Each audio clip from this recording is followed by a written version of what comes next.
Os ABOs está completando 80 anos de publicação contínua. Nós estamos aqui com o Dr. Arley Bicas, um dos editores-chefe da revista.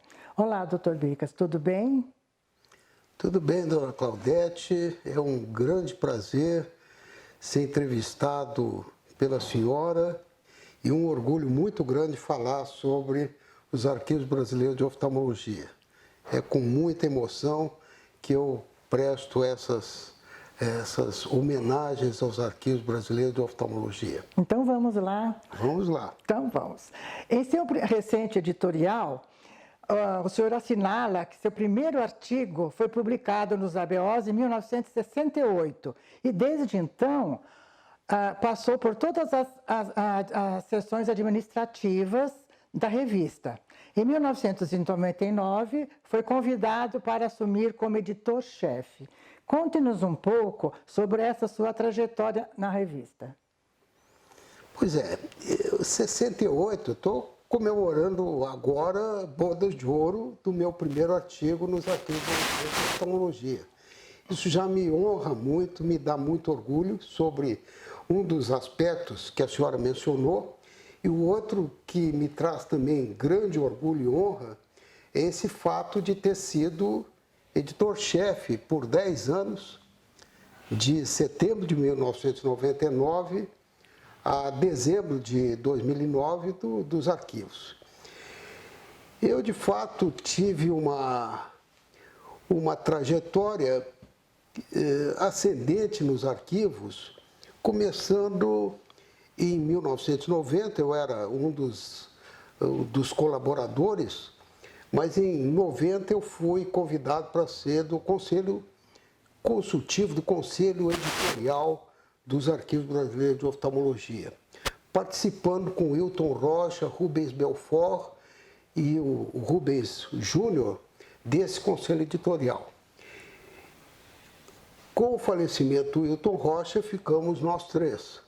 Dois da família Belfort Matos, aos quais eu quero trazer a minha profunda reverência, que falar em arquivos brasileiros de oftalmologia é falar de Belfort Matos, né? O Valdemar Rangel Belfort Matos foi o fundador da revista em 1938, estamos completando esse ano 80 anos, e Valdemar trouxe a revista sozinho até 1956, anos de seu falecimento, sozinho, passando ao filho Rubens, o mais velho, Rubens Belfort Matos, que veio até 1990 e continuou até o seu falecimento em 96, mas a partir de 90 quem assumiu foi o filho, o Rubens Belfort Matos Júnior. E nessa época eu tive a enorme honra de ser convidado a participar desse conselho editorial. Ou seja, Rubens pai, Rubens filho e Arley Bicas. Isso já era uma grande honra quando, em 99, depois do falecimento de Rubens pai, ficamos só Rubens Júnior e eu como os editores. Na verdade, o Rubens Júnior fazia todo o serviço, eu apenas contribuía com a minha modesta parte de colaborador. Em 99, assoberbado aí por uma série de compromissos de suma importância, o Rubens Júnior me procurou e disse: agora a revista vai ser tocada por você, você vai ser o editor-chefe. E eu tomei aquilo como uma grande responsabilidade, mais uma emoção muito grande, porque em 61 anos, desde 38, a revista havia sido tocada exclusivamente pelo avô, Valdemar, pelo pai, Rubens pai, e pelo filho Rubens Júnior, com colaborações, obviamente, de brasileiros, de colaboradores de toda boa vontade, mas sempre com a família Belfort Matos levando a revista sozinha até 1977 e a partir de 1977, com o Conselho Brasileiro de Oftalmologia tomando a responsabilidade financeira da revista. Mas a responsabilidade editorial, durante 61 anos, esteve exclusivamente com a família Belfort Matos. E, portanto, sucedê-los era quase que como ser um bisneto do Valdemar, um neto do Rubens pai e um filho do Rubens Júnior. Era uma grande honra e tomei isso com muita responsabilidade para não decepcionar essa família ilustre da oftalmologia brasileira. Então, foi assim a trajetória. Em 99 eu assumi essa editoria, a chefia da editoria dos arquivos, com um misto de emoção acadêmica, pela relevância do posto, e com um misto de reverência aos Belfort Matos, que sempre trouxeram essa revista como algo muito carinhosamente de âmbito familiar. Uma das maiores conquistas obtidas pela publicação durante o tempo em que o senhor foi editor foi a indexação da revista em bases de dados científicos. Conte-nos um pouco sobre isso e sobre a importância destas indexações. Uma pergunta muito interessante, porque quando eu assumi a revista tinha um cunho científico muito alto. Bom, e eu tinha essa responsabilidade de manter. A primeira ideia foi realmente não mudar o time. Eu queria agradecer a senhora dona Claudete Moral pelo apoio que nos deu logo no início, mostrando como era o dia a dia da revista. Aos editores associados da época, aos quais eu devo muito, quero citá-los nominalmente agora: Cristina Muccioli, Mauro Campos, Mauro Goldschmidt, o Vital Paulino Costa e o Samir Jacob Echara, que eram os editores associados na época do Rubens e que continuaram, porque eu disse, esse time não pode ser mudado, porque a coisa vem muito bem e vai assim continuar. Mas a ideia não era tanto melhorar o nível da revista, que já era bom, mas era tentar colocá-la numa coisa que já começava a incomodar, que era a falta de indexação, uma coisa que surgiu com o tempo e se tornou cada vez mais importante, que é o seguinte: as revistas não bastava serem boas, elas precisavam ter uma chancela de agências internacionais sobre essa revista é boa, o que seria tal de indexação, não é? E para ter essa indexação, uma série de requisitos mínimos e eram necessários a partir dos mínimos. E como eu não tinha muita ideia sobre o assunto, chamei duas experientes bibliotecônomas da época, a Maria Elisa Rangel Braga e a Edna Terezinha Rotter, para que opinassem sobre o que poderia ser feito.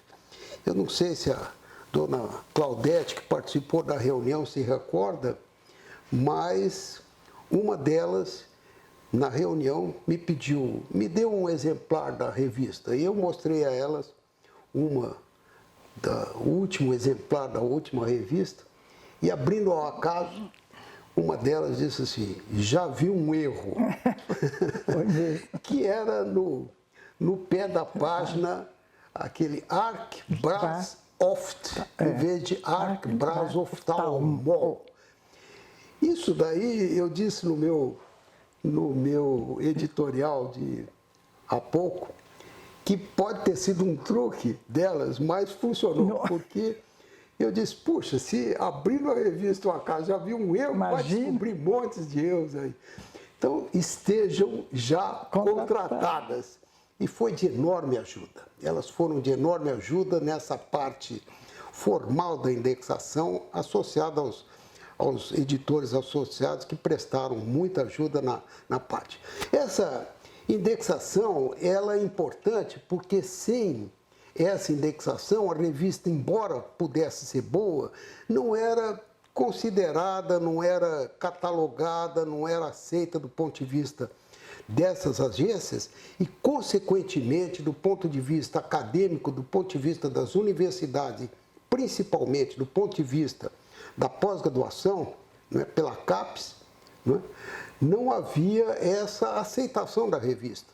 Então, para que as revistas, para que os autores tivessem bons renomes, eles precisavam ter publicações nas revistas indexadas e vice-versa. As revistas indexadas precisavam das publicações. Viravam uma bola de neve, porque os autores brasileiros publicando fora, porque a nossa revista, apesar de boa, não era indexada, e as revistas americanas recebendo, e inglesas, e alemãs, e francesas, recebendo tudo que de bom se esvaía do Brasil para lá, né?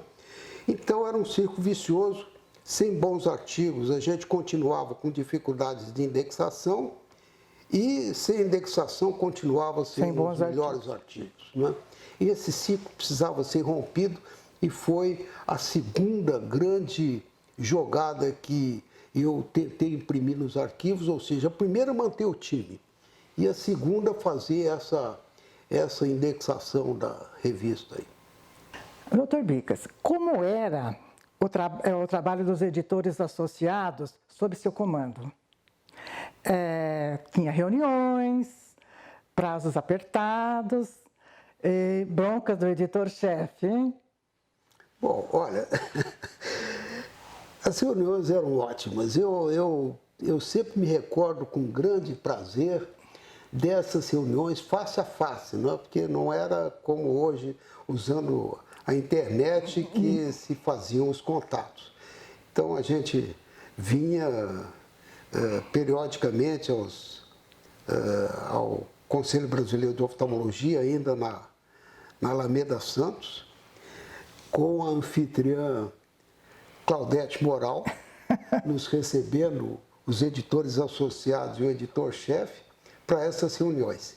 E essas reuniões, sempre à noite, né, elas se estendiam desde mais ou menos 7 horas até 11 horas, meia-noite, sempre discutindo a pertinência das publicações, dos trabalhos que vinham. E eu, francamente, não me lembro de ter feito broncas, seja a dona Claudete, se eu fiz alguma, me desculpe. Seria algo necessário. Mas, fiz alguma? Não. Mas também não aos editores associados. Ao contrário, eles foram de uma gentileza pessoal para comigo enorme, não só aceitando os meus erros e as minhas limitações, as minhas ignorâncias iniciais, eles me ensinaram muito, porque já vinham com a experiência de serem coordenados pelo Rubens Belfort Júnior, e certamente eu aprendi muito com eles. E até me emocionou muito uma época em que, 2005 a 2007, eu assumi a presidência do Conselho Brasileiro de Oftalmologia e disse numa reunião, falei, olha, agora eu vou precisar sair de forma nenhuma. Eu vou precisar sair de forma nenhuma. E eu quase que, assumiu as duas. Por insistência deles, fiquei também dando um pouco de nome aí à editoria-chefe, que eles talvez achassem que na mão de um colegiado ou de um deles alguma coisa pudesse ocorrer. Enfim, eu continuei nominalmente, mas quem tocou a revista nesses 2 anos foram eles, não é?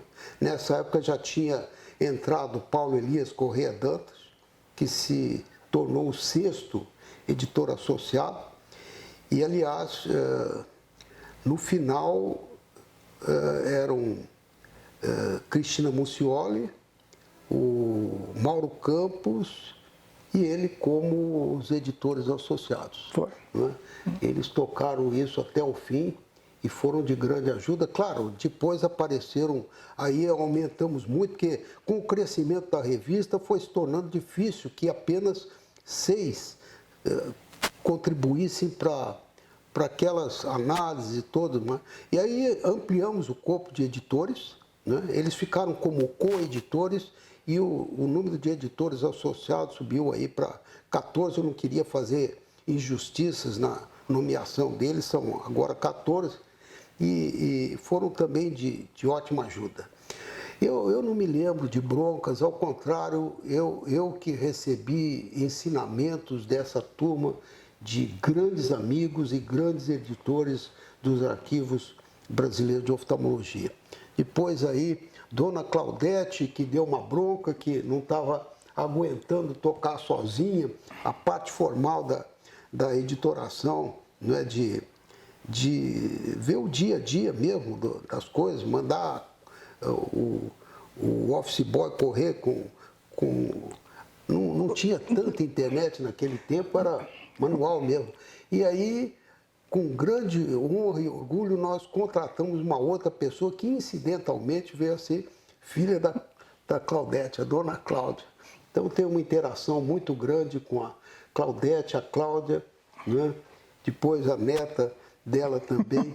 Quer dizer, ficamos amigos e eu agradeço até hoje essa oportunidade de trabalhar com a família Mourão. Obrigada. Doutor Bicas, lembrando uma coisa que o senhor não mencionou, mas eu acho justo ser mencionado, o doutor Paulo Mitsuri Mamura, que exerceu uma grande função dentro da nossa revista. Não podemos deixar de mencioná-lo, porque anteriormente à minha ida aos arquivos, a minha chegada aos arquivos, o doutor Paulo já trabalhava com a equipe do doutor Rubens. Sem dúvida. E eu agradeço essa intervenção, porque injustiças a gente comete a todas as horas, né?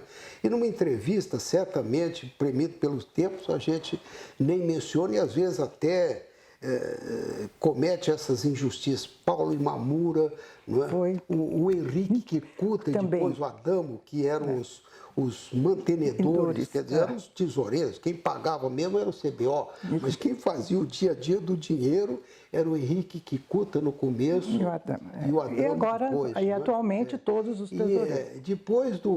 E o Imamura, o Paulinho, era o revisor do português, da forma, da vírgula, do parágrafo, disso, tudo. Né? E ele ajudou demais. Até mais adiante veio a Rothschild para ajudar com o inglês, né? Já falecida.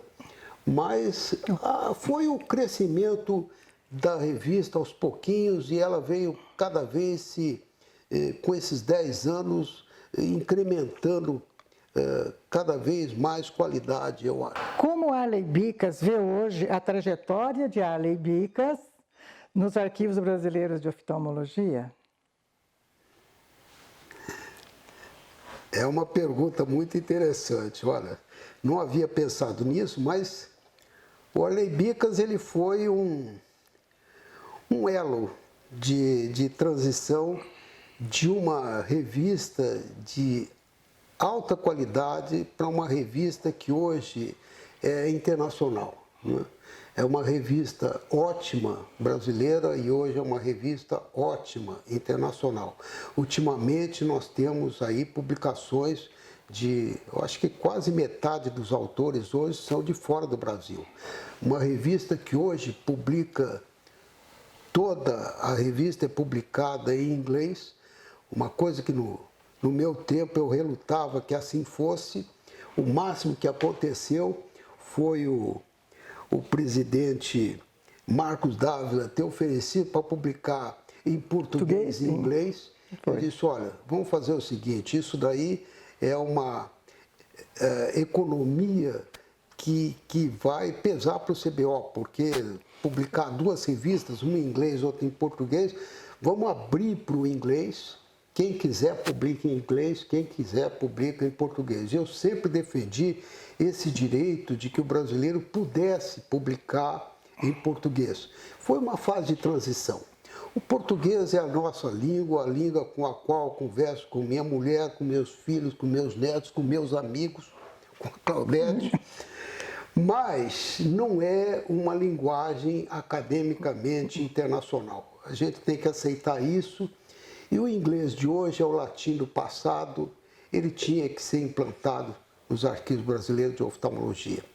Coisa que, com coragem, o o Chamon, meu amigo Wallace Chamon, que eu tenho em grande estima, porque foi nosso aluno lá de Ribeirão Preto, né, um grande amigo. O Wallace Chamon teve a coragem de fazer essa transição, né? Então, ele, em continuidade, fez essa transição. Hoje, o Eduardo Melani Rocha continua essa transição. Cada vez mais essa revista está crescendo no conceito internacional, já com indexações, com índices que naquele tempo a gente via com grande distância. A hora que a gente chegar naquele índice lá, e hoje já chegamos. Vamos lá. Então, eu vejo o Arley Bicas como um humilde, sinceramente, não estou fazendo apologia de... Eu acho que foi uma transição, um elo, e que contribuiu, como todos contribuíram, né? Mas eu não me esqueço, nem posso deixar de esquecer um Valdemar trabalhando em 1938, com não só a sua energia, com a sua fé e esperança, e com o seu dinheiro, com o seu tempo. Coisa que continuou com Rubens Pai, coisa que veio com Rubens Júnior, né? Trabalhando, houve uma indexação. Naquele tempo nem era importante, quase que um exotismo, mas em 71 a 74, uma coisa assim, a revista teve indexada. E depois, certamente, por desinteresse, não interessava, talvez até precisasse pagar para ser indexado, alguma coisa assim, né? Mas, enfim, eu fui um bisneto do Valdemar, e eu sinto um grande orgulho disso. Depois disso, eu acho que a revista perdeu um pouco dos Belfort Matos, e isso foi até bom também, perdeu um pouco da familiaridade. Eu sou o último remanescente dos Belfort, peço licença ao Belfort Júnior para mencionar isso, mas depois disso ela está, desde 77, apoiada pelo Conselho Brasileiro de Oftalmologia. Mas depois, pelo menos emocionalmente, comigo ainda os Belfort Matos estiveram juntos. Depois disso, certamente, o Wallace, respeitando tremendamente a tradição, assim como o Eduardo Melani Rocha, mas eu já vejo os dois como um pouco mais CBO e menos Belfort. Doutor Bicas, como o senhor vê hoje o futuro da revista? Bom, eu acho que a revista ela já está consolidada do ponto de vista internacional, mas é uma revista cujo futuro está ligado à ascensão da oftalmologia nacional também, né? A oftalmologia brasileira, ela sempre foi muito boa, cada vez melhor, e a revista apenas reflete um pouco dessa grandeza da oftalmologia brasileira. Na verdade, hoje, com grande prazer, eu vejo brasileiros publicando nos arquivos brasileiros de oftalmologia, e com orgulho, além dos estrangeiros, e talvez porque os estrangeiros publiquem nos arquivos, os brasileiros estão vendo essa grandeza que a revista sempre teve, mas agora ela é uma revista fora das fronteiras. Ela continua se chamando Arquivo Brasileiro de Oftalmologia, mas já é olhada com grande respeito fora das nossas fronteiras. Então eu vejo que esse futuro, aliado à grandeza da nossa oftalmologia, sempre vai ser ascendente, né? Esses índices de indexação, vamos dizer, esses números aí que mostram o crescimento da revista vão continuar subindo. E eu não tenho dúvida que daqui a pouco tempo ela será uma das principais. Hoje é uma importante revista de oftalmologia do mundo. Mas eu peço até perdão por ser tão otimista a respeito do Brasil, né? Mas eu acho que continuaremos crescendo, e com esse nosso crescimento os arquivos vão ser cada vez maiores. Eu vejo assim o futuro da revista, acredito piamente nisso, torço para isso, acredito nisso, chegaremos lá, viu? Chegaremos lá. Doutor Bicas, me passou agora uma lembrança. Nós não agradecemos a imensa, importante colaboração dos que fazem a revisão dos artigos. Dona Claudete, que seria eu se não tivesse uma Claudete Moral ao meu lado? Eu acho super importante esse trabalho voluntário. É justamente isso. A revista é feita de tanta gente, não é? Quer dizer, os revisores, eu sempre disse aos autores que seria uma revista sem os autores. Por exemplo, não tem publicação, não tem publicação. Que seriam os autores se não tivesse os revisores? Porque os revisores sempre foram aqueles que pegam no pé dos autores, dizendo, isso está errado, isso daqui não sei o quê, modifique isso. E os autores, muitas vezes, até se revoltam. Fiz isso com grande carinho, vem um chato dizer que eu errei nisso e aquilo. E eu tinha como intermediando os dois, eu e os associados, né, dizer, olha, esses anjos da guarda, que são os revisores, são os grandes amigos de vocês, impedindo que vocês se mostrem nus para o público, uma coisa que vai ficar escrita para sempre. Então, se vocês conseguirem mudar isso para melhorar, vai ser muito bom.